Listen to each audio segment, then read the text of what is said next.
Алхамдулиллахи вассалату вассаламу аля расулилlah. Ассаламу алейкум. Құрметті жамағат. Но енді басынан айта кетейік. Менің мынандай енді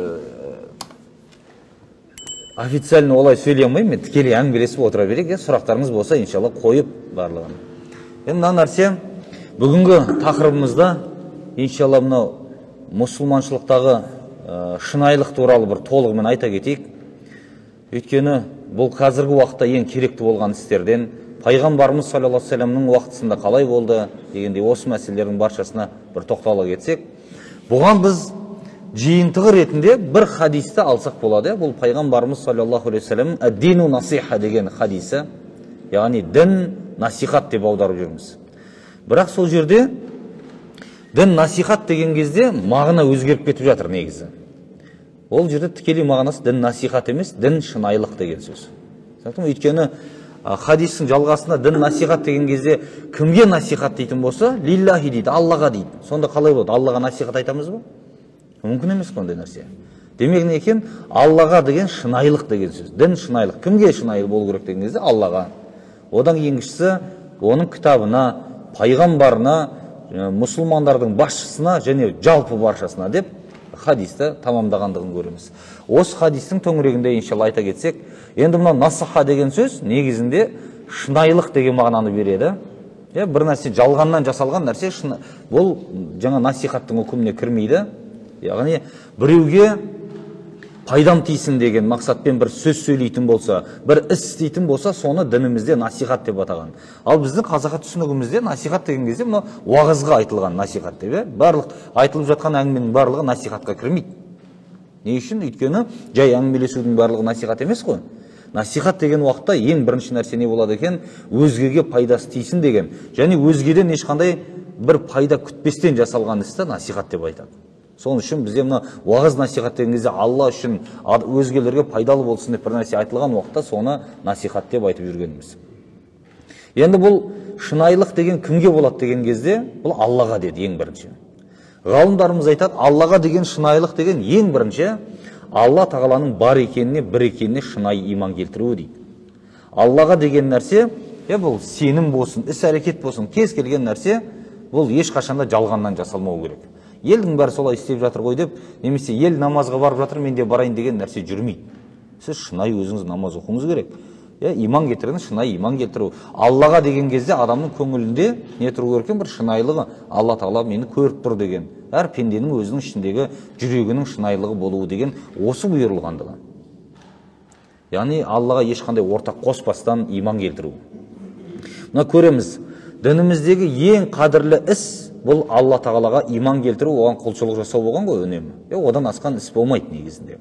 Тура сол секілді күнәнің де ең үлкені Алла тағалаға ортақ қосу екен. Бұл Аллаға ортақ қосу инна ширка ла зулмун азим деген, расында Аллаға ортақ қосу ең үлкен зұлымдық деп айтты. Зұлымдықтың ең көркесі осы Аллаға ортақ қосу. Мысалға дейік, біз зұлымдық деп нені білеміз? Адамдардың арасындағы нәрсе. Біреудің біреу ақысын жеп қойса, нақақтан тартып алған, я болмаса біреудің қанын төккен болса, жазықсыз бір адамды. Демек не болды? Ол зұлымдық жасады деп жатырмыз. Ал Аллаға ортақ қосу одан әлде қайда ең үлкен зұлымдық екен. Ал енді Алла құлшылық жасау ең үлкен сауап. Кей кезде бізде мынандай нәрсе айтып жатады адамдар. Жүрегің таза болсын, біреуге қиянат қылма, біреудің ала жібін аттама. Міне иман деген осы деп. Шариғаттың бұйырған иманы осы ма? Шариғаттың бұйырғаны Аллаға иман келтір деді, құлшылық жаса деді. Бұл ең бірінші Алла мен адамның арасындағы нәрсе. Ал біз адам мен адамның арасындағы нәрсені есептеп кетеміз. Ең бірінші адам иман келтіргеннен кейін Алла тағаланың бұйрығын орындауға тырысу керек. Исламның бұйрығы бесеу, 5 шарты бар. Иман келтіру деді, намаз оқу, ораза ұстау, зекет беру, қажылық жасау деді. Міне бұл Алла тағала мен адамның арасындағы байланыс. Осы дұрыс болу керек. Иман деп ең бірінші осыны айтқан. Және осы жақсы істеріңіз сіздің өзгемен жақсы қарым-қатынасқа жеткізу керек. Шарты осылай болды. Біреу мысалға намаз оқып жүр, иман келтірген адам, бірақ өзгемен қарым-қатынасы дұрыс емес десе, ол жерде намаздың не кінәсі бар? Адамның түзелмегендігі, намазы жетесіне жетіп түсінбегендігінің белгісі болады. Ал бірақ бірінші шарт ол Аллаға деген құлшылық. Одан кейін ата анаға жақсылық деп ары қарай жетім жесірлерге, міскіндерге, жолда қалғандарға деп көмектесіңдер, жақсылық жасаңдар деп ары қарай Алла Тағала бұйырып кете беретіндігі. Енді көреміз, Аллаға деген шынайылық осы болды. Адам шынайы иман келтіруі дейді. Алла үшін, Құдай үшін де бір нәрсе істеген кезде соны өзгеден пайда күтпестен жасау. Мысалға садақа берсең, оң қолың бергенді сол қолың көрмесін дейді. Сол қолың білмейтін дейді. Демек жасырын бер деп жатыр садақаны. Сіз мақсатыңыз не? Маған Алла риза болсын осы ісіме деген мақсатпен біреуге бір жақсылығыңыз жасауыңыз. Ол кезде мынау маған рахмет айтсын, ел көрсін, мынау елге мен мақтасын деген ой болмау керек адамда ешқандай. Міне сонда бұл Аллаға деген шынайылық болып есептеледі деген. Екіншісі вали китабихи деген, Алланың кітабына деген. Алланың кітабына шынайылық деген Құран Кәрімге деген шынайылығы адамның. Құранды құрметтеуі. Бізде бұрынғылар Құранды оқи алмаса да, жоғарыға іліп қойған, өзге кітаптардың арасына қосып қоймаған. Бұл неке Құранға деген құрметі еді. Алайда Құранды оқып үйренуге тырысу керек. Ішінде не жазылған, мағынасын түсінуге талпыну керек. Тәпсір кітап бар болса, ол тіпті жақсы. Соны оқитын болса, керемет. Шынында әрбір аяттың тәпсірін түсіндірген кезде адамға өмір естіп көрмеген нәрселеріне адам кездесетіндігіне оған ешқандай күмән жоқ. Енді мына нәрсені айтайық, біз өзімізге қатысты. Кейбір адамдар бар, 10 жыл болған, 20 жыл болған намаз оқып жүрген кісілер бар. Бірақ әлі арабша әріп танымайтын кісілер болады. Бұл не екен? Бұл болмайтын іс екен. Өйткені 20 жылда адам әріп үйреніп алмақ түгіл, Құранды толық жаттап өтіп кетуіне болады, мүмкіндігі бар. 20 жыл деген аз уақыт емес. Бірақ адам 20 жыл бойы әлі мына кириллицамен жазбағанмен намаз оқып жүрген болады. Талпыныс жоқ деген сөз. Талпыну керек. Өйткені Алланың кітабына шынайылық деген кезде бұл керекті істерден. Кез келген мұсылман Құраннан бір аят, бір сүре білу ол міндетті. Ал енді арабшасынан оқи алу абзал бұл. Біреуге жаңағыдай қызығып қарап отырмайды, сонда өзі ашып жаңағы кітабын оқи беретіндігі. Хатым түсіретін болса өзі оқи береді. Пайғамбарымыз саллаллаху алейхи вассалам соның үшін мақтады. Ең жақсы адам деген кезде Құранды хатым етіп қайтадан бастаушылар деп айтты. Бітірдіңіз бе, қайта бастаңыз дейді. Мен оқып тастадым бір рет деп емес. Мына жақшаның ішінде бір айта кетейінші. Бізде бір ақсақал бар еді. Астанада жүрген кезімізде. Жасы бір 76 жастарында болады. Сол кісі келіп Құран үйренді. Өзімізде менен де сабақ алды, Құран үйреніп жүрді. Содан кейін барып, жаңа әріптердің бәрін жаттап үйреніп, тәжвидін кішігірім үйреніп алып, содан кейін Құранын оқып, жаңа хатым түсірсем деген ниетпен жүрген. Одан кейін ортадан бір 2-2,5 жыл уақыт өтті, үйреніп алғаннан кейінгісі. Сонымен өткенде барған кезімізде сол Астанада кездестіріп қалып сұрадым, ақсақал қалай, Құран түсіріп жатырсыз ба дедім. 18-шісін оқып жатырмын дейді. 2,5 жылда 18 хатым түсірген. Не деген екен? Оны хафыздар да ондай оқымайды. Мен сіздерге айтайын. 2,5 жылда 18 хатым түсірмейді. Құранды жатқа білетіндердің өзі. Демек не екен? Адам ықыласы болатын болса, адам оқып бастайтындығы. Айтпесе ол қартайған кісі. Бірақ сұрадым, қалай оқыдыңыз? Мынау керемет қой десем, ауыз бекітіп аламын дейді үйден. Таң намазын оқып үйден ауыз бекітіп шығады екен. Сонымен мешітке келемін дейді, сағат 9-ға қарай. Сонымен түске дейін Құран оқимын дейді. Содан кейін дәрет алып намаз оқимын да бір кішігірім бір жарты сағат демалып аламын дейді. Имамдарға айтып қойғам дейді. Өздері имамдар сіз ана жерге кішкене елдің көзіне түспей демалып алыңыз мейлі деп жарты сағат, 1 сағат. Өзі демалып аламын да қайтып дәрет аламын. Кешке дейін Құранды оқимын дейді. Ортада намаз, Құран оқи береді екен. Күніге солай жүр. Пенсионер үйде не істеймін мен дейді. Үйде жата беріп, мешітте жүрмін күніге дейді. Сонымен солай 18 хатым түсіріп тастаған ғой. Қартайғанда мұндай Құран оқып отыратын шамамыз болса бұл керемет. Бірақ біз ешқайсымыз гарантия бере алмаймыз. Мен қартайғанда Құран оқып отырамын, елге уағыз айтып отырамын, немесе бала шағама насихатымды айтамын деп. Кім біледі, ертеңгі күніміз қалай болады? Қаншама адамдар бар, көз көрмей қалып жатыр, аяқ қол тырысып, кемтар болып қалып жатыр. Әртүрлі жағдайлар бар. Біз ертеңгіге ешқандай гарантиямыз жоқ. Қартайғанда мен де оқимын деп айта алмаймыз. Алла Тағала мүмкіндік берсе, ондай әрине оқып отырамыз.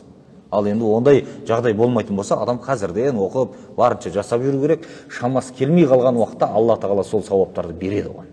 Алланың кітабына деген шынайылық осылай болады. Үйренуге тырысу керек, оқуға тырысу керек үнемі. Сонда маған хатым түсіріп берші, әкеме, анама деп біреуге айтпаймыз. Өзіміз оқи береміз. Соның ішінде мына көреміз ғой. Біз көбінесе имамдарға, молдаларымызға не екен, Құран хатым тапсырып жатамыз, оқып берсін деп. ол имам оқығанды оқып берер, бірақ оның ниеті қандай екенін білмейсіз ғой. Бөтен кісіге оқып жатқаннан кейін міндет тапсырылды, енді оқи салады ол. Оның ниет қаншалықты екені белгісіз. Ал бірақ өзі адам өзінің әкесіне, өзінің анасына ниеті дұрыс емес, әйтеуір қалай болса да оқи салайын деп жасай ма сондай? Жасамайды ондай. Шынайы жасайды. Ол өзінің әкесіне, анасына пайдам тигізейін, атам үшін бір Құран оқиын деп шынайы талпынған уақытында адамның сол шынайылығы бірінші жеткізеді ғой сол сауаптың барлығын. Соның үшін мына ұрпақтан болған адамның Құран оқуы, дұға жасауы тез қабыл болатын себебі сол, өйткені оның шынайылығы бар. Ал имам әйтеуір міндеті болғаннан кейін жасап беріп жатады. Соның үшін әрбір мұсылман баласы өз Құран оқып бағыштай алуы деген нәрсе ол керемет. Біздің қазақы дәстүріміздің өзі ер бала деген бата беруді білу керек. Бір Құран оқып жіберсе Құран оқуды білу керек. Балаларымызға үйрету керек. Өзіміз осыны үйренуіміз керек. Ал енді бұл Алланың кітабына деген шынайылық деді. Одан кейінгісі уали расулихи деді. Алланың елшісіне деген шынайылық. Бұл пайғамбарға шынайылық қалай болады? Ең біріншісі ғалымдарымыз айтады, пайғамбардың пайғамбар екеніне сену дейді. Жай адам тұрған секілді қарамау керек. Ол Алланың елшісі. Алланың дінін өзге халыққа жеткізген Алланың елшісі екендігіне иман келтіру керек. Оның жеткізген хабардың бәрі шынайы екендігін мойындау керек мұсылман адам. Яғни ол ертең қиямет болатындығын, ақырет күні адам баласы қайта тірілетіндігін, және ол жерде есеп беретіндігін айтып жатса, ертең қабірде сұрақ жауап бар деп айтып жатса, оның бәрін адам мойындау керек. Әйтпесе, оны мойындамайтын болса, пайғамбардың жеткізген хабарына шынайылығы қайда оның?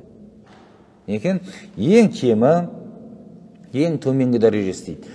Пайғамбарымыз саллаллаху алейхи вассалам туралы айтқан кезде, мұсылман адамның пайғамбарға деген құрметі бар екенін сөйлеп отырған сөзден түсіну керек адам.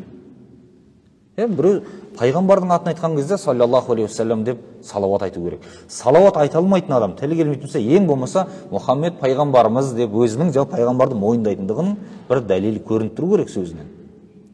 Бір күні умраға барған кезімізде бір әйел кісі айтып жатыр, ана Айшаның мешітіне барайық та дейді. Қай Айша десем, пайғамбардың әйелі дейді. Мен бір кластасыңыз секілді қылып айттыңыз ғой деп жаңа. Рас қой, ол Айша анамыз деп кішкене құрмет көрсету керек қой. Пайғамбардың әйелі, ол мұсылмандардың анасы деп Құран кәрімде ан-набию аула бил муъминина мин анфусихим дейді. Пайғамбар мұъминдерге өздерінің жандарынан артық дейді. Ва азважуху уммахатухум деген, оның әйелдері мұсылмандардың анасы деген. Сіз мұсылмандар, пайғамбарымыздың әйелдерін мұсылмандардың анасы деп Құран атап тұрғаннан кейін, Айша анамыз, Хадиша анамыз деп айтуға арланбаңыз, ол сіздің анаңыз деп Құран айтып тұр. Құрметтеңіз деп тұр. Демек екен, Айша анамыздың мешітіне барып келейік десе, адам түсінуге болады. Бірақ Айшаның мешіті деген кезде ол бір ана көшеде тұратын бір кісі секілді айтқан, ол болмайды, жарамайды деген. Мұсылман құрметін көрсетіп отыру керек. Пайғамбарымыздың өзіне, оның отбасына, сахабаларына айтқан кезде құрметі бар екендігін адам сөйлеп жатқан сөздің өзінен түсіну керек екен. Мінекей бұл пайғамбарға деген шынайылық. Пайғамбарымыз саллаллаху алейхи вассаламның сүннетін адам шамасы келгенше орындау керек. Қаншалықты не нәрсеге мүмкіндігіңіз бар, қайсысын орындай алып тұрсыз, соны орындаңыз. Сүннет деген сол болады. Ал енді сүннетті орындайтындай мүмкіндік бола тұра, адам баласы басқа жол таңдайтын болса, мен өзімнің білгенімді істеймін дейтін болса, оның басына бір бәленің келіп қалуынан сақтансын деген. Құран кәрімде فَلْيَحْذَرِ الَّذِينَ يُخَالِفُونَ عَنْ أَمْرِهِ أَنْ تُصِيبَهُمْ فِتْنَةٌ أَوْ يُصِيبَهُمْ عَذَابٌ أَلِيمٌ. Пайғамбарымыз саллаллаху алейхи вассаламның ісіне теріс істер жасап жүргендер Алладан бір бәленің келуінен немесе азаптың келуінен сақтансын деп айтқан. Ондай келіп қалу ықтималдығы бар. Өйткені пайғамбардың көрсеткен сүннеті тұр. Сол жолмен шешілетін оңай жол тұрған кезде адам қиындыққа, басқа жолға ұрынуы, немесе одан басқа нәрсені артық көруі деген ол мұсылманға жараспайтын іс. Мысалға білесіздер ме, Ухуд шайқасы болған кезде пайғамбарымыз саллаллаху алейхи вассалам ана Ухуд тауының бұрышына әскер қойған. Негізінде Ухуд тауы деген кезде былай үлкен, ұзына былай Ухуд тауы тұр өзі үлкен. Содан екі орта бар, екі ортаның бер шетінде кішігірім садақшылар тауы деп аталған кішігірім садақшылардың тауы тұр. Енді кітаптарда бұл былай айналып өту 4,5 километр деп аталады негізінде. Ал қазіргі уақытта қарасаңыз ол азайып қалған, ана желінген арық шеттерін сыпырып тастап, жаңағы үй салып тастаған дегендей ше, кіші болып қалған. Қазір ары кетсе 1 километрдей болатын шығар айналып келу деген. Ол да оған да жетпеуі мүмкін тіпті. Сол садақшылар тауы дейді. Соның екеуінің ортасында болған шайқас негізінде. Мұсылмандардың әскері мына жақтан келді, кәпірлердің әскері мына жағынан келген. Сонда кәпірлердің әскері 3 есе артық мұсылмандардың. Және сонда пайғамбарымыз саллаллаху алейхи вассалам бұл әскерді жеңу үшін енді арт жағынан 50 садақшыны қойып қойған. Мына жерде тұрасыңдар. Біздің басымызды құстар келіп шоқып жатса да дейді. Тіпті жаңағы біз өліп кетіп басымызды құстар шоқып жатса да орындарынан түспеңдер, бұйрық берілмейінше деп айтқан. Олар жақсы деп қабылдап тұрады, шайқас басталады. Басталған уақытта дегенде мұсылмандар жеңіп, жаңағылар қашады. Дұшпан. Қашқаннан кейін енді мұсылмандар олар қуып кеткен кезде адам қолында қару жарағын, айдап келген мал дүниелерін бәрін айдап келген олар, малын да алып келеді әдейі, сатып алуға, ана сойып жеуге, әскерге тамақ қылып. Соның бәрін тастап қашқан уақытында жаңағы мұсылмандар қарап тұрады, айтады, енді дұшпан қашты, несіне тұрмыз? Болды ғой. Тұра бер, енді сөйтсе жаңа садақшылардың басшысы айтады, орындарында тапжылмай тұрыңдар дейді. Қараса мал жүр, қару жарақтар, қалқандарын тастап бәрін қашқан. Соны жинап алайық деген ой келеді. Енді не үшін тұрмыз, енді қашып кетті ғой жоқ деген мақсатта. Сөйтіп олар түсіп кеткен кезде оң әскердің, кәпірлердің әскерін, мүшриктердің оң қанатын Халид ибн Валид басқарып тұрған еді. Сол қанатын Икрима басқарып келген еді. Ортаны Сафуан ұстайды, негізгі басшылық Абу Суфиянда болған. Сонда оң қанатта тұрған Халид көреді ана түсіп жатқан, бірден мына шетке шықты да өзінің қарамағындағы адамдармен тауды айналып шабады ғой. Сөйтіп келіп арттан келіп түсіп кеткен әскерді артынан шауып, мұсылмандардың 70 адам сол жерде шейіт болады. Пайғамбарымыз саллаллаху алейхи вассаламды өлтіріп жібереміз деп бар күштерін салған. Сонда алдын ала жаңағы Абу Амир әл-Фасих деген бір адам болған, сол Абу Амирдің қазып қойған шұңқырына пайғамбарымыз саллаллаху алейхи вассалам түсіп кетеді сол жерге. Сонда түскен адамды шығармай өлтіріп жіберейік деп мүшриктер бар күшін салған. Арқасынан 2 рет қылыш қадаған пайғамбарымыздың. Сонда 2 сауыт киіп алғандықтан қылыш жаралайды, бірақ толық батып кетпейді. Егер батып кетсе өлтіріп жіберетін еді. Олар өлтіреміз деп бар күшті салды. Шұңқырдан шығамай жатқан уақытында біреу келіп, үлкен бір тасты алып пайғамбарымыз ұрған кезде тура бетіне тиіп тісін сындырып жіберген сол жерде. Оқиғаның бәрі сол жерде, қан, шекесі жарылып, қан аққаны барлығы сол жерде болған оқиға. Сосын мұсылмандар Алла Тағаланың көмегімен енді сол пайғамбарымызды көтеріп алып шығып, екі ортадан. Сөйтіп таудың үстіне қарай ары қарай көтеріліп кетіп, жандарын аман алып қалған. Сол жерде 70 адам шейіт болып кетті. Айтпесе жеңіп тұрған еді. 70 емес, 7 адамды өлтірмей аман есен алып шығуға мүмкіндіктері бар еді. Жаңағы түсіп кеткендік үшін. Сонда ғалымдарымыз осы оқиғаны айтады да, міне дейді, пайғамбардың айтқанына бағынбаған адамның соңы осылай болады деген. Бұл осының бір мысалы деген. Соның үшін пайғамбарымыз саллаллаху алейхи вассалам былай істеңдер деп бір үкімді бұйырған уақытында сол нәрсені жасау мұсылманға міндетті болып есептеледі деген. Өшіп қалды. Соны ендеше пайғамбарымызға деген шынайылық осылай болып есептеледі. Сахабилердің пайғамбарымызға деген құрметі деген өте сұмдық болған. Қазір иншалла мына екінші мешітімізде уағызда мен осы пайғамбарымызбен сахабилер туралы айта кеткім келеді. Енді ең кереметі осы сахабилердің пайғамбарымызға деген құрметі еді. Оған деген сүйіспеншілігі, оның сүннетін орындау дегеннің маңыздылығын сахабилердің көрсеткендігі. Ал енді одан кейінгісі уали аимматил муслимин деп айтқан, мұсылмандардың басшыларына құрметі деп айтқан, шынайылығы деп айтқан. Мұсылмандардың өз арасындағы басшыларына шынайы болу міндеттелген. Жалғаннан немесе бір жағымпазданып өтірік алдау деген нәрсе бұл харам етілген. Барлығы. Жағымпаздануға жол жоқ мұсылманшылықта. Ол қарапайым нәрседен басталады. Мысалға дейік, қарапайым осы мешітіміздің өзінде, мешітте бір садақа, жаңағы қайырымдылық жасайын деп жатырсыздар. Соны имам айтты сізге, сіз екеуіңіз мына дорбаларды пәлен-пәлен үйге апарып беріңіз деп жатыр мысалы. Сіз ол адамдар танисыз, оның кішігірім болса да кірістері бар адамдар. Бірақ одан да нашар бір басқа адамдардың бар екенін сіз біліп тұрсыз. Айту керек. Біз бұлай мына кісілерге беріп жатырмыз, енді бұлардың кішігірім болса кірістері бар ғой. Мына мүлдем кірісі жоқ, мынандай кісілер де бар мына жерде. Осыларды бір көрікті деген секілді, осыларға берікті деген сияқты адам ұсынысын дұрысын айту керек. Ал жаңағы өйткені ол білмеуі мүмкін, басқа адамға беріп жатуы мүмкін. Одан да төмен адам тұрады. Сол секілді кез келген нәрседе шынайылығымен адам дұрысын көрсетіп жіберуі бұл міндеттеледі мұсылман адамға. Мұсылмандардың басшыларына деген шынайылығы дейді. Ендеше бұл мұсылмандардың басшыларына деген шынайылықты сахабилер өте керемет көрсеткен негізі. Бұл қалай болған? Мына білесіздер, Абу Бакр радиаллаху анху пайғамбарымыздан кейін таққа отырған. Сөйтіп сол тақты пайғамбардан кейін үнемі басқарып отырған, 2,5 жыл халифа болды. Сөйтіп елді басқарып, жаңағы анау діннен шыққандар, дінге қарсы болған жалғаншы пайғамбар шыққан, соларға қарсы соғыс жүргізген кісі осы Абу Бакр. Енді Абу Бакр өмірден өтер кезінде қатты ауырып қалады. Сөйтіп асыр намазы деп айтады. Асыр намазға шыға алмай қалғаннан кейін Омарға айтады: сен шық менің орныма дейді. Неге деген кезде мен намазға шыға алмайтын түрім бар, ауырып тұрмын дейді. Содан кейін өзі ойланады енді ары бері. Менен кейін халық талас тартысқа түсіп кетпесін. Кім басшы болады, кім халифа болады деген мәселеде. Деп жанында сенімді деген 1-2 адамдарын шақырады ары бері. Сөйтіп ақылдасады. Мен өзімнен кейін талас тартыс болып кетпес үшін орныма ең хайырлы деген адам тағайындап кетсем дейді. Жақсы ұсыныс дейді. Кімді ұсынасыңдар сендер дейді. Сонда адамдар біреудің атын атауға батпайды да, сіз кімді ұсынасыз, соны қояйық дейді. Онда ақылдасу не үшін дейді. Не үшін сендер ұсынбайсыңдар? Мына адам хайырлы, осы болсын деген секілді. Сонда сен ойыңды айт. Егер біз келістік деп айтамыз, келіспесек оның қарсы екендігімізді де айтамыз дейді. Кімді қойғың келеді дейді. Сонда ол айтады: мен Омарды қойғым келеді дейді. Өзім ниетім сол дейді. Сонда жанындағылар айтады: иннама насихату лиллахи ва расулихи ва салихил муъминин. Шынайылық деген Аллаға, елшісіне және салихалы мұсылмандарға болады. Саған айтайық, бұл Омарды қоя алмайсың дейді. Омарды қойсаң, ертең бұл бәріміз шабады дейді. Қазірдің өзі жауап тастағысы келіп жүрген қатал адам, ертең билік оның қолына тиетін болса, құртады ғой бізді дейді. Біреу айтады: оны қойып кететін болсаң, Алланың алдына барғанда не айтасың дейді. Сонда атухауифунани билля дейді. Алламен қорқытып тұрсыңдар ма мені? Алланың алдына барған кезде мен өзім орныма ең салихалы адамды қойып кеттім деп айтам дейді.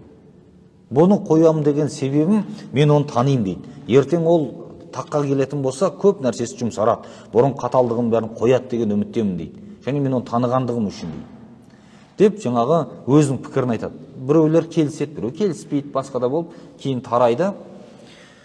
Абу Бакр ауру күшейіп бара жатқанын білген уақытында жанында Осман отыр екен, Османға айтады: жаз дейді. Бұл Абу Кухафаның ұлы Абу Бакрдың өмірден өтер кезіндегі, ақыретке кірер кездегі жаздырған өсиеті деп жаздыртады. Мен өзімнің орныма дейді, мен өзім орныма деп жазған уақытында қараса, Абу Бакрдың көзі айналып кетеді де құлайды ол. Өлді деп ойлайды, сөйтеді де ар жағын өзі жазып толықтырып, жаңа мөрін басып, кітаптың сыртына, жаңа өсиетнаманың сыртынан да мөрлеп қойып қояды. Енді Абу Бакр өліп қалған болса, ашып оқыса, бол, осы кітап жүреді. Енді Абу Бакрдың өсиеті ретінде. Содан бірден соны жазып бітіріп қояды да, мөрлеп соң барып Абу Бакрды алып, дәрігер шақыртып кеңдер, ойбай деп жаңа адамдар келіп, жүгіріп келіп қараса, Абу Бакр өлмеген, талып қалған екен. Біраз уақыттан кейін есін жинайды. Сөйтіп есін жинағаннан кейін қараса, хат, жаңа өсиет мөрленіп тұр ана жерде. Жанында бірнеше адамдар отыр. Османға айтады: аш ана хатыңды дейді. Біледі ғой, ол әлі сөзді бітірмей қалғандығын. Сөйтіп хатты ашып оқытады. Сөйтсе оқыса, жаңағы мен өзімнің орныма дегенден кейін Омар ибн Хаттабты тағайындадым, тыңдаңдар, бағыныңдар деп сөзді бекітіп тастаған екен. Соны оқыған, естіген кезде Абу Бакр Аллаға шүкір еткен, Аллаға шүкір жанымда осындай сенімді адамдар отыр екен ғой деп. Өйткені мүмкін еді ғой, Абу Бакр өлді деп ойлағаннан кейін ол өзінің атын жаза салуы да мүмкін еді хатқа. Өзім орныма Осман тағайындадым деп жіберсе, болды. Ана кісі өліп кеткен болса не болатын еді? Осман халифа болып шыға келетін еді. Бірақ ол өзінің атын жазған жоқ, айтқысы келген. Кімді айтқысы келіп тұр, ниетін соны жазып берді жаңа. Өйткені біледі ғой, есікті алдын ала Омарды қойғысы келіп отырғандығын. Соны жазғандығын көреміз. Міне шынайылық деген осы. Ал айтпесе, тарихта бір патша ауырып, төсек тартып жатып қалса, оны емдемеген, қайта қылқандырып өлтіріп жіберіп, тағын тартып алған. Бұл солай болған үнемі. Патша әлсіресе, жанындағылар оны кәдімгі шүйбері секілді оны талайтын болды. Мысалға, Осман империясында бір сұлтандары болған. Шатаспасам, бірінші Махмуд болу керек. Несін көрсеңіздер болады, ютубта да бар, тіпті тірідей көмілген патша деп айтады. Бұл оқиғасы былай болады. Бұл өзі сұлтанның баласы болады, патшаның баласы. Бірақ 4 жасқа келген уақытында әкесі қайтыс болады да, бұны енді Осман империясының жүйесі бойынша не болған? Ер баланы сол тұқымнан болған таққа таласады деген ер балалардың бәрін өлтіріп тастаған. Таласпайтындай. Бір-ақ адамды қалдырады, болды. Соның баласы болады кейін. Оның өзінде 2-3 баласы болса, бір баласы таққа отырса, ана бауырларды өлтіріп тастайтын болған. Таққа таласпау үшін. Өйткені мемлекет маңызды деген. Ана екіншісі ол көтерілмейтін болса да, оны көтеретін, айдап салатындар бар ғой. Соның үшін соны қолдап, ал енді ондай болатын болса, мемлекет соғысып, бірін-бірін өз ішінен паршаланады деп, өлтіру керек деген жүйені қойған олар. Сөйтіп солайынан сол жүйемен ұстап отырған екен. Сонда көреміз, әкесінің інісі таққа келгеннен кейін, 4 жастағы бала тұр ғой мына енді. Бұл өлтірілу керек негізі заң бойынша. Содан кейін оны айтады жаңағы, енді бұл 4 жастағы бала әлі кішкентай. Бұны одан да үй қамағына алайық деп қаматтырып тастайды. Қаматып қояды да, бұл 4 жасында үй қамағына кіріп, қамақтан шыққан уақытында 53 жасында болған. 53 жыл бойы қамауда отырған, 53 жасына дейін сонда. Көреміз, 3-ақ әйелді көрген екен, басқа ешкімді көрмеген ол. Жаңа біреу тәрбиешісі, біреу жаңа тамағын дайындап, анау-мынауын жасап жүретін кісі, одан кейін кісі тазалықшы.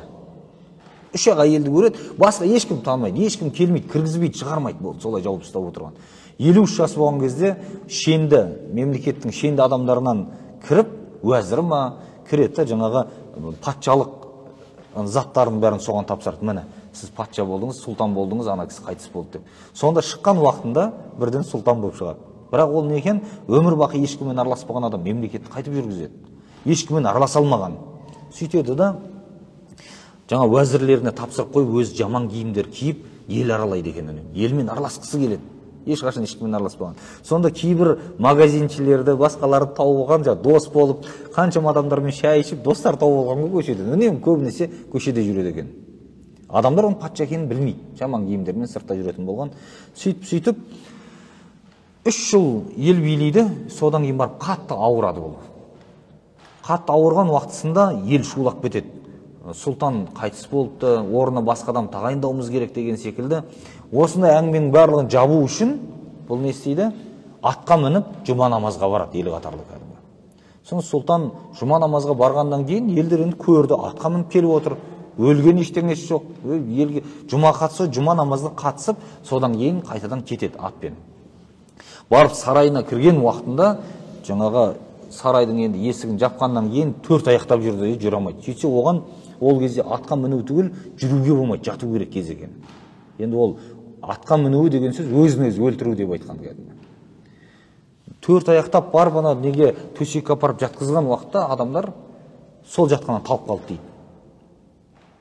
Комаға кеткен екен. Бұны одан кейінгі таққа отырғысы келген адам, жаңағы туысқаны ғой, бұның баласы жоқ. Туысқаны жаңағы бұның көзін құрт жіберу үшін бірден өлді деген, жаңағы дәрігер шақыртып өлді деген пәтуасын алады да, жарты сағаттың ішінде жуындырып, шайындырып, жаназасын оқып бірден көмдіріп тастайды ғой. Сөйтіп бір хафызды қойып қояды, сен Құранды оқы деп. Сөйтіп өздері кетіп қалады да, барып бірден патша сайлауын жүргізе бастайды. Жүргізіп жатқанда ана жаңағы Құран оқып отырған жігіт жүгіріп келді дейді. Мен бір шенді бір адаммен сөйлесуім керек деп. Сонда ана қолбасшылардың бірі келді дейді, не болды дейді, былай қарай алып шығып. Ана кісі патша тірі дейді, оянды, бақырып айқайлап көмек сұрап жатыр дейді. Өзім естідім дейді, өлмеген екен дейді. Сонда тоқта деп былай қарай алып кетіп, патшаға келіп айтады, ана осындай деп жатыр, не істейміз деген кезде, қамаңдар дейді, қамап тастайды.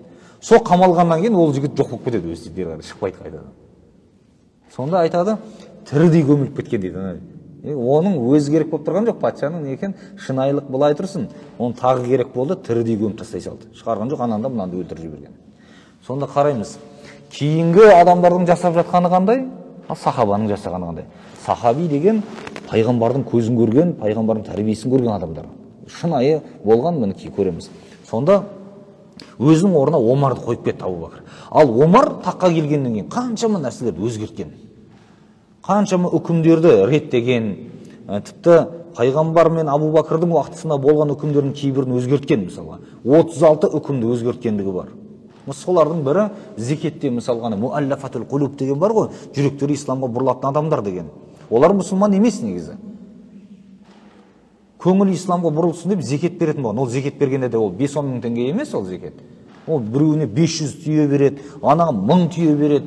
Сондай өте үлкен нәрселер ғой. Қазір бір түйе қанша тұрады, ойлаңыз? 1 миллионға жуық тұрады. 100 түйе берсе, 1000 түйе беріп жатса, ол қандай болып жатыр? 500 түйе беріп жатыр. Әрқайсысына әртүрлі. Сонда Омар айтқан, біз бұларға енді зекет бермейміз деген. Сонда адамдар не үшін дейді, пайғамбар заманында, Абу Бакрдың заманында да берілді ғой деген кезде, біз пайғамбар заманында бердік. Абу Бакрдың заманында бердік. Бұлар мұсылманшылықты қабылдайтын түрі жоқ. Не үшін бере береміз деген? Бұл деген берілмейді деген. Құранда бар болса да тоқтатып тастаған Омар. Бермейміз деген. Былай қарасаңыз, Омардың пәтуасы сол қолданылып келе жатыр әлі күнге дейінше. Бірақ қайтадан егер мәжбүрлік туатын болса, беріледі деген онда да. Бізге де мына жаққа ислам келген уақытта Қарахандардың басшысы Сатуқ Боғрахан бар ғой, бірінші хан. Сатуқ Боғрахан сөйткен екен. Қаншама ру тайпалардың көсемдеріне зекет берген, намазға келген, мешітке келген адамдарға ақша таратқан. Солай исламды жайған негізінде. Тыңдасын, исламды үйренсін деген мақсатта жаңа мал мүлікті қолданғандығы тарихта айтылады. Демек не екен? Омар келді да 10 жыл ел басқарды, әділетімен атақты болды. Сонда тіпті мынандай оқиғалар болады. Омар мынандай пәтуа шығарады. Біз емізулі балаға ешқандай әлеумет төлемейміз дейді. Әлеумет төленбейді оларға. Өйткені ол жеке тамақ жеп жатқан жоқ қой. Анасын еміп жатыр болды деген. Ал жаңағы анасына, әкесіне, басқасына беріледі деген, бірақ емізулі балаға еш нәрсе берілмейді деген. Оған арнайы бір нәрсе бөлудің қажеті жоқ деген да. Өйткені арнайы тамақ жемейді ол деп. Онсыз да тамағы барып жатыр оған деп. Сондай жарлық шығарған уақытында кейін бір сауда керуені келіп қалған. Сол сауда керуенін бұлар барып көріп қайтайық, бақылап не болып жатыр екен жағдайлар деп барған уақыттарына қараса, бір әйел жаңа баласы жылап жатыр, жаңағы ана тыныш салдырамай жатыр. Сол Омар барып сұраған, не үшін балаң сонша жылап жатыр дейді. Сонда мен баланы енді сүттен шығарайын десем, емшектен шығарайын десем, көнбей жатыр жаңа. Соны енді тыныш салдырамай жатырмын дейді. Балаң қанша дейді, қанша болды деген кезде 6 айлық дейді. Неге 6 айдан ерте шығарып жатсың дейді. Сөйтсе, емізулі балаларға Омар жаңа әлеумет ақша бөлмейді дейді оған. Сондай неден емшектен шығарсам ақша бөледі бұғанда деп, соны 6 айлық баланы сүттен шығарып жатыр екен.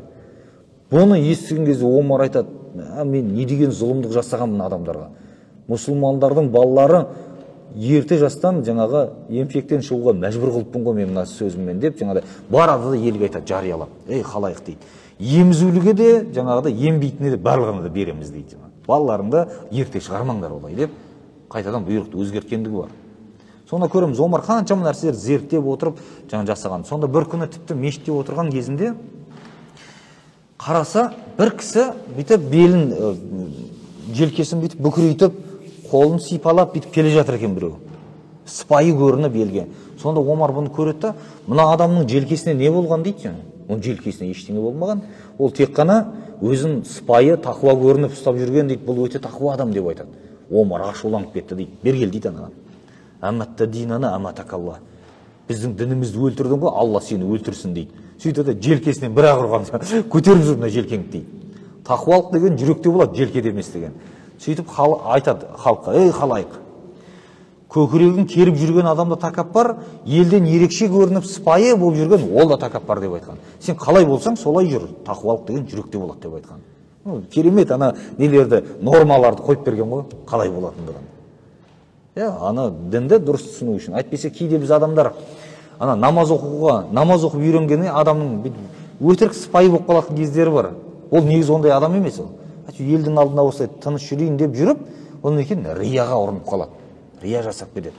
Ел көрсін, мен дұрыс екен деп жаңағы осылай көрсін деп. Ал бірақ негізі табиғат оның ондай емес. Сен қалай болсаң солай жүр деген. Тақуалық деген ол жүректе болады деп қойғандығы. Сонда көреміз, сол Омар өмірінің соңына қарай қажылыққа барған. Сөйтіп қажылық жасап Алладан көптеп тілек тіледі дейді. Алла, мынау мұсылмандардың территориясы, шекарасы үлкейіп бара жатыр. Менің шамам келмей жатыр. Күш қуатым әлсіреп барады, маған жәрдем ет деп Алладан жәрдем сұрай берді дейді. Барғанда қажылық бойынша тілеген сол Алладан жәрдем болды дейді. Сөйтіп қажылығын өтеп, сол жердің мәселелерін бәрін шешіп, соң кейін барып Мадина қаласына қайтады. Мадинаға барғаннан кейін көп ұзамай бір түс көреді. Түсінде қарнын тауықтың шоқып жатқандығын көреді. Содан кейін жанында нағашы әпкесі отырған жерде айтады, осындай түс көріппін, түсімде қарнымды тауық шоқып жатыр екен дейді. Айтқан кезде нағашы әпкесі айтады, онда бұл жақсылықтың белгісі емес дейді. Онда сенің ажалыңның жақындап қалғанның белгісі бұл дейді. Сонда Омар мән бермейді, не де болса Алланың жазғанын көреміз ғой деп, бұған мән бермейді. Бір күні таң намазына барады, барған кезде, ол кезде білесіздер, мешітте мынандай жарықтар жоқ. Шырақ жанып тұрады ол кезде. Шырақ деген, білесіздер, ағашқа оралған, мата орап, соны майға батырып жағады ғой, оның түтіні көп, жарығы аз болады шырақтың. Әр жерде бір шырақ жанып тұр, таң намазға келген кезде, әйтеуір қараңғылықтан ішінде бір адамдардың жүргені білінеді, тіпті кім екенін де тани алмайсыз дейді. Жаныңызда тұрған адам жақындамасаңыз, оны түрінде көре алмауыңыз мүмкін. Шырақтың жарығы өте аз ғой. Сондай уақыт ол кезде, мына бізде мұнафықтар таң намазы мен құптан намазына бармайды деп айтады ғой. Не үшін бармайды? Өйткені оның түрі көрінбейді. Ешкім оны көрмегеннен кейін, ол көрінбейтін жерде барғысы да келмейді. Ал жарық кезде алдыңғы қатарда отыратын болады. Өйткені адамдар көрсін, мені мақтасын деген. Ол ниеті сол, ол намаз емес, елге көріну үшін барады. Юрауна нас дейді, адамдар көрсін деп, көрсету үшін барады деген. Бір себебі де осы болғанда, ана көрінбейтін болғаннан кейін ондай кезде бармайды деген. Сондай қараңғы уақыт жамағат сап-сап болып тұр, ешкім қару-жарақпен келмейді намазға келіп отырған адамдар барлығы. Сонда Омар имамдыққа шығып, бірінші ракағатын оқиды, сөйтіп екінші ракатқа тұрған уақытында, фатихасын оқып жатқан уақытта арқадан біреу пышақ ұрды дейді. Артқа қарай шалқайып кеткен уақытында тура жүректің тұсына екіншісін қадайды. Содан кейін үшіншісін тура асқазанның тұсына қадайды да астыға қарай басып жыртып жіберді дейді. Шек қарын ақтарып тастағанда сонда. Сонда Омар айқайлап жіберіп құлады дейді. Екі ұшты пышақ еді деп айтады. Екі ұш деген ол былайынан қатарынан болуы мүмкін, екі ұш бірден, бір ұрған кезде екі жара түсіретіндей. Я болмаса, екі жағы да ұш болуы мүмкін. Алды да арты да. Алдымен де артымен де қадай беретіндей. Екі ұшты пышақ деп айтады. Сол екі ұшты пышақпен үш рет ұрған ғой, ең соңғысын қарын ақтарып тастағаннан кейін Омар айқайлап жібереді да, талып құлайды жерге. Алдыңғы қатарда тұрғандар жүгіреді ұстаймыз деп. Бірақ арт жақтағы одан кейінгі екінші, үшінші қатардан бастап, сап мешіттің іші тола ғой, ешкім еш нәрсе түсінбейді қалады не болып кеткенін. Алдыңғы саптағылар жүгіріп баруынан ұстаймыз деп ұмтылған уақыттарында ана кез келгенін ұра береді пышақты арыдан, беріден. Біреудің басына қадайды, біреудің көзіне, біреудің мойнына ұрады жаңа тамақтан. Кез келген ұра береді, тоқтамай пышақты. Сонда ешкіммен жалаң қолмен ешкімде не жоқ қой жаңа, қолында қару жоқ, одан ұстау қиын болады біраз. Сонда ол ұрып 12 адамды пышақтайды, 12-нің 7-еуі сол жерде бірден тіл тартпай өліп кетті дейді. Енді тамағына қада жіберсе болды ғой, адам бірден өліп кетеді. Сонда 7-еуі сол жерде шейіт болғанда сахабилер, қалғандар жараланған 12 адам. Сонда бірден шығатын сырт артқа қарай шығайын десе сап тұр, қаншама адам.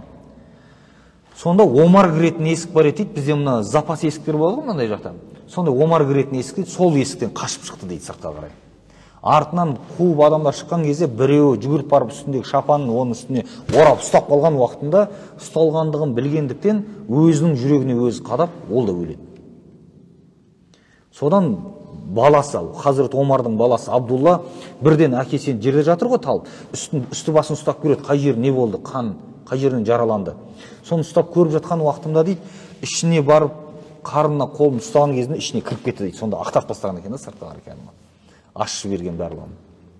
Қолым ішіне қарай кіріп кетті дейді. Бірден басындағы сәлдесін алғанда орап алып, сонымен үйіне алып кеткен Омарға. Күн шыққаннан кейінгі уақытта Омар оянды дейді.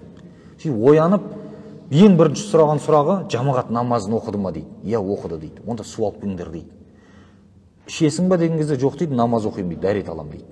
Баласы аяқ қолын бетін жуып беріп, жаңағы көмектеседі дәретіне. Сөйтіп жатқан күйінде намазын бітіре алмай қалды ғой. Сол қазасын оқып алады, таң намазын. Сөйтіп мені кім пышақтады деген. Сонда Абу Лю'лу'a деген мынау бір Ираннан келген құл бар, сол дейді. Деп Омардың есіне түседі. Мұғираның құлы ма деп айтады жаңағы. Иә дейді, Мұғира ибн Шуъбаның. Оны мен білем дейді. Сөйтіп Омар айтып берген сол жерде. Ана жерде бір диірмен сататын дүкен бар дейді. Диірмен сатады екен. Соның ішіне барған кезімде сол құл тұрды сол жерде дейді. Сөйтіп маған айтты дейді. Омар, мына мен егем Мұғира маған күнге 2 дирхам тауып кел деп жатыр. Бұл маған ауыр. Маған зұлымдық жасап жатыр. Сіз айтсаңызшы бұндай нәрсені қойсын деп. Сонда Омар одан сұраған екен, сен қолыңнан не келеді деп. Сонда ол айтады, мен пышақ жасаймын, қылыш жасаймын, оқ жасаймын, диірмен жасаймын дейді. Қолынан келмейтін нәрсе жоқ екен, бәрі келеді. Сонда Омар айтады оған, онда саған 2 дирхам табу деген қиын емес қой дейді. 10 дирхам тауып берсе де сен таба аласың күніне дейді. Жоқ дейді, бұл саған ешқандай зұлымдық емес. 2 дирхам тауып бер деп жатса, күніге тауып бересің. Сен қолыңнан келетін нәрсені тапсырған саған дейді. Сонда ол айтты дейді, онда мен сізге де бір сыйлық жасап берейін, бүкіл әлем еститін үлкен сыйлық қылам деп айтты дейді. Керемет бір сыйлық сыйлайым деп. Сонда Омар қарап тұрады да, мынау мені қорқытып жатыр дейді. Угрожать етіп жатыр дейді маған. Сөйтіп кеткен жаңағы сол жерде. Соны Омар айтады, оны сол жерде көргем деген.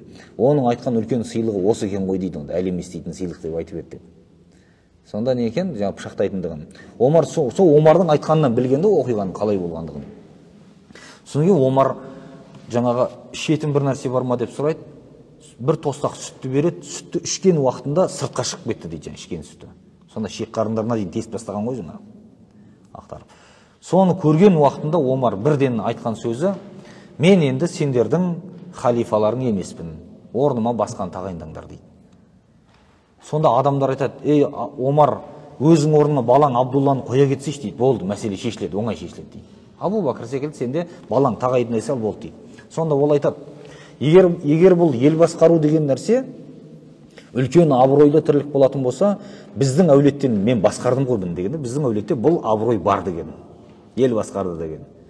Ал егер бұл бір Құдайдың жазасы болатын болса, бір әулеттен бір құрбан жетеді ғой деген, қайта-қайта құрбан бола бермей деген болды деген. Біздің әулетке жолатпаңдар, басқа біреуін деп, оған Омар былай деп айтады. Жаннатпен сүйіншіленген ордай болып жатыр. Енді 8 адам бар ғой. Бұл 8 адамның 6-ауы сол Мадинада екен сол кезде. 2-еуі жоқ екен, енді басқа қалаға, Меккеге кетіп қалған. Екен жаңағы 6-ауы сол жерде болғандықтан сол 6-ауын шақыртқан үйіне. Осы 6-ауыңның біреуің боласыңдар дейді менің орныма.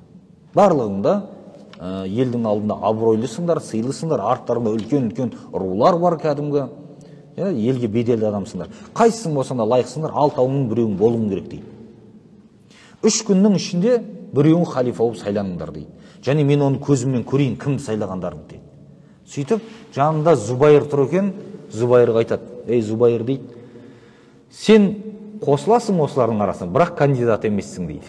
Сайланбайсың дейді сен. Неге? Өйткені бұл оның қайын жұртынан екен, жаңа. Солардан қыз алған ғой, қайын жұрты болғаннан кейін енді сен бұл Зубайыр сайланып кетсе, алда-жалда Омар өзінің қайын жұртынан адам қойып кетті деген әңгіме шығады дейді. Сен қатысасың, бірақ сайланбайсың дейді, кандидат емессің дейді. Сөйтіп, бұлар 6-ауына тапсырады, сөйтіп 6 адам болғанда болмайды дейді.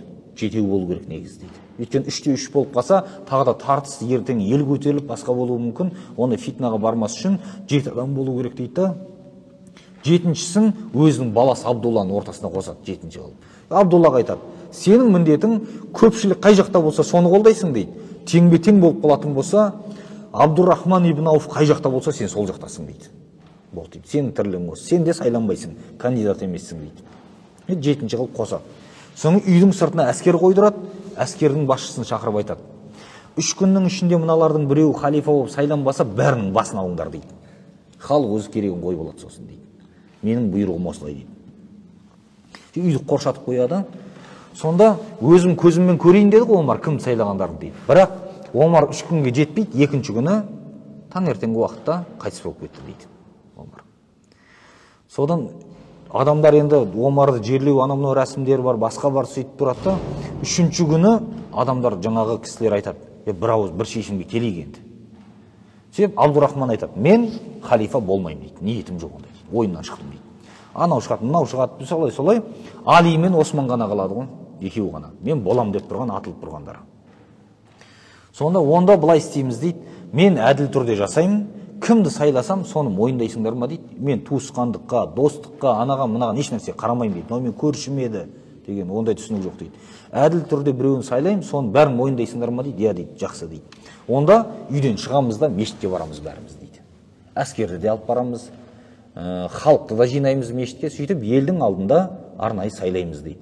Келісесіңдер ма дейді, барлығы бір ауыздан келіседі. Болды дейді. Сөйтіп алып барады мешітке. Сөйтіп мінбарға шығарады, Османға шық дейді. Ей Осман, Алланың кітабымен, пайғамбардың сүннетімен және алдыңғы өткен екі халифаның жолымен жүресің ба дейді. Жүрем дейді. Ал егер сен халифа болмай қалсаң, кімді ұсынасың дейді. Ұсынатын адам бар ма дейді. Мен болмасам Али болсын онда дейді. Жақсы дейді, түс дейді, түсіреді. Али де тура солай шығарып сол сұрақты сұрайды. Алланың кітабымен, пайғамбардың сүннетімен алдыңғы өткен екі халифаның жолымен жүресің ба дейді. Шамам келгенше мен осы жолда боламын дейді. Жақсы дейді. Ал енді сен болмасаң, ұсынатын адамың бар ма десе, мен болмасам Осман болсын онда дейді. Болам деп тұр ғой дейді. Жақсы дейді, түсіреді. Ей Осман, қолда кел дейді. Қолын алады, сөйтеді да, міне мен осыны сайладым, сендер де осыған мойын ұсынып бағыныңдар дейді. Сонда жанында кісілер айтады, бұл қалай болып кетті дейді. Ештеңе түсінбей қалдық деген кезде, мынау Осман жүрем деп айтты, Али шамам келгенше жүрем деп айтты деген. Бізге нақтысы керек деп айтқан.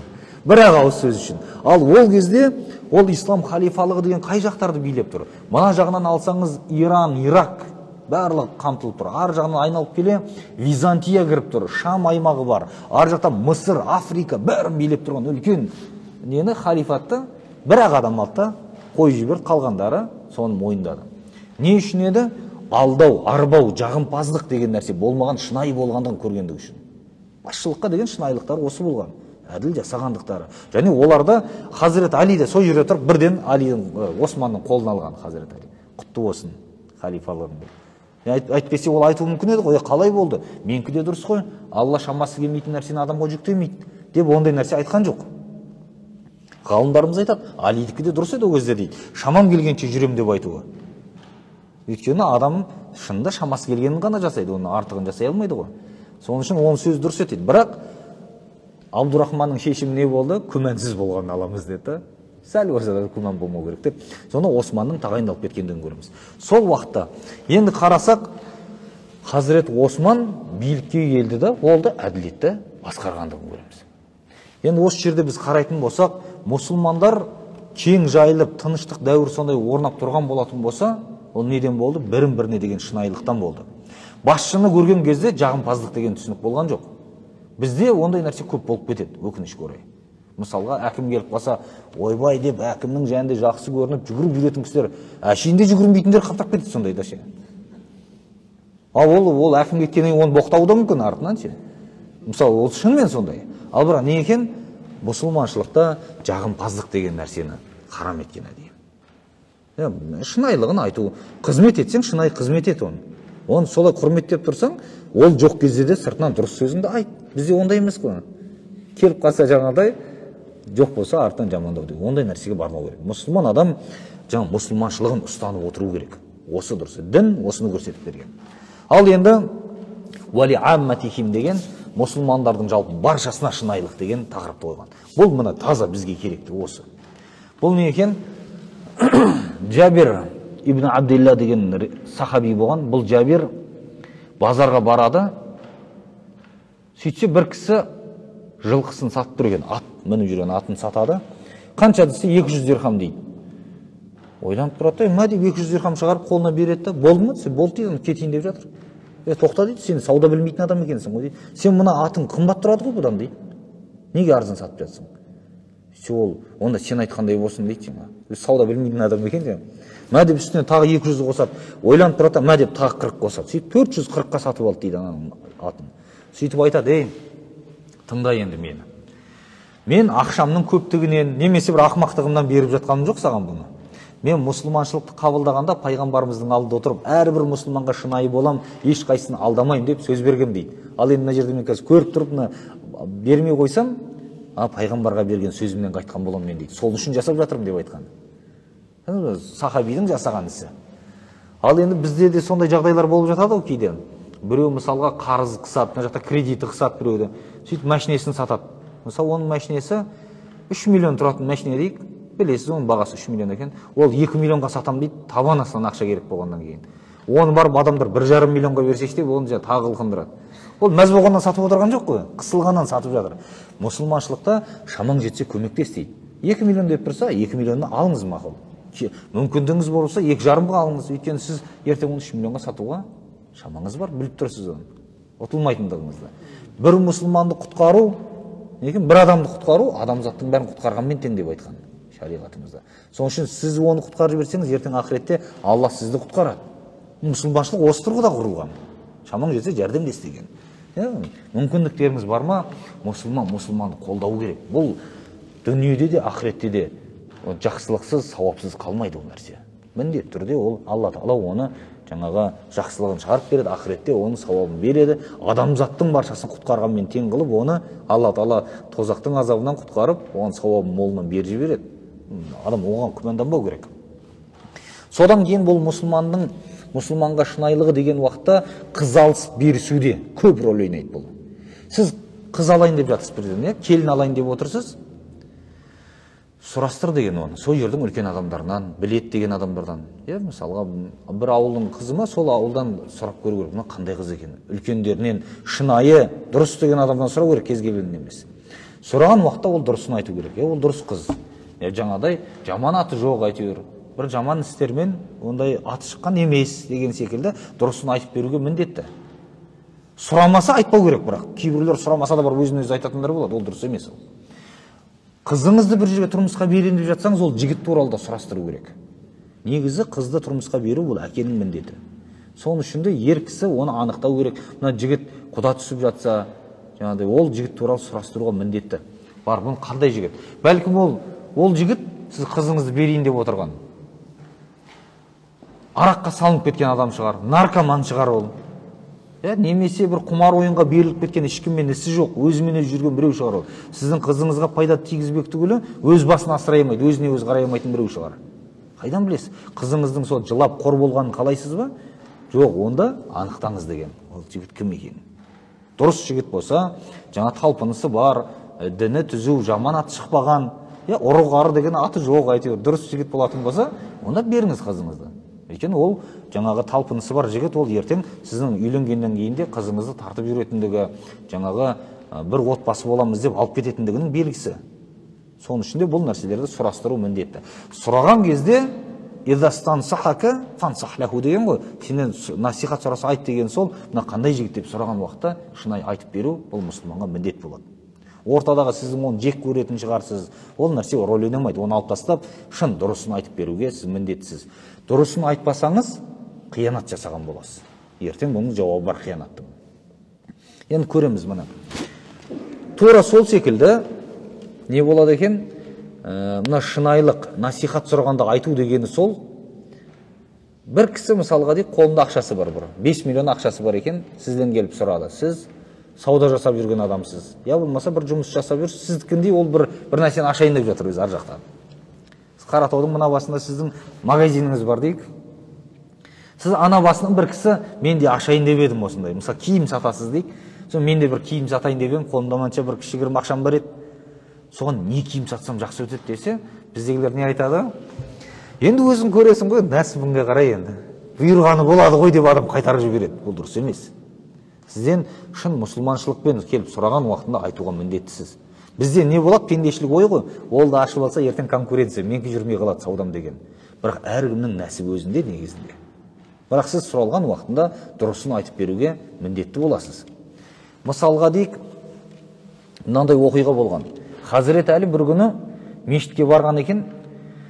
Барса, мешіттің алдында бір жас жігіт, мына атыңызды сіз кіріп шыққанша ұстай тұрайын басын дейді жаңа. Мына деп оны жүгенін ұстатып кетеді, жақсы деп. Мешітке кіріп намазын оқып, жолығатын адамдардың жолығып, сөйтіп шығып келе жатқан кезде Хазірет Әли өзі ойлайды.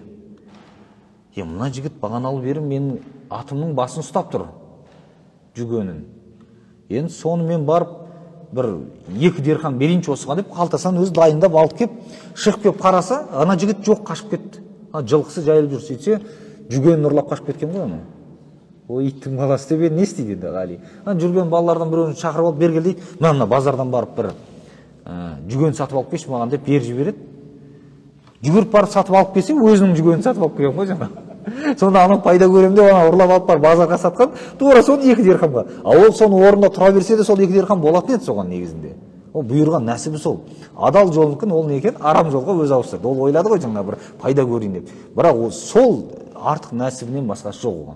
Сонда Хазірет Әли айтқан, Алла Тағала бұйыртқаннан басқа адам не таба алады деп ше, басқа ештеңе таба алмайды ғой деген. Осы тұрса да беретін болсын деген. Соны ана сол өзінің жүгенін жаңағы жігітке саттым деп, оның екен Алидің өзіне сатқанда көрініп тұр. Енді көреміз, тура сол секілді адам сіз жаңа шынайысын айтып берсеңіз де, айтпасаңыз да сіздің саудаңыз сол сауда. Одан артып кетпейді. Ана магазин ашпаса сіздің саудаңыз мықты жүріп кетпейді. Әр адам өз ризық насибесімен болады. Сол насибеңізді сіз аласыз, қорықпау керек. Сол үшін дінімізде шынайы насихат сұрады ма, оны айт деген. Осы нәрселерге иншалла шынайылық дегеніміз осы болады. Осыған мән беруіміз керек екен.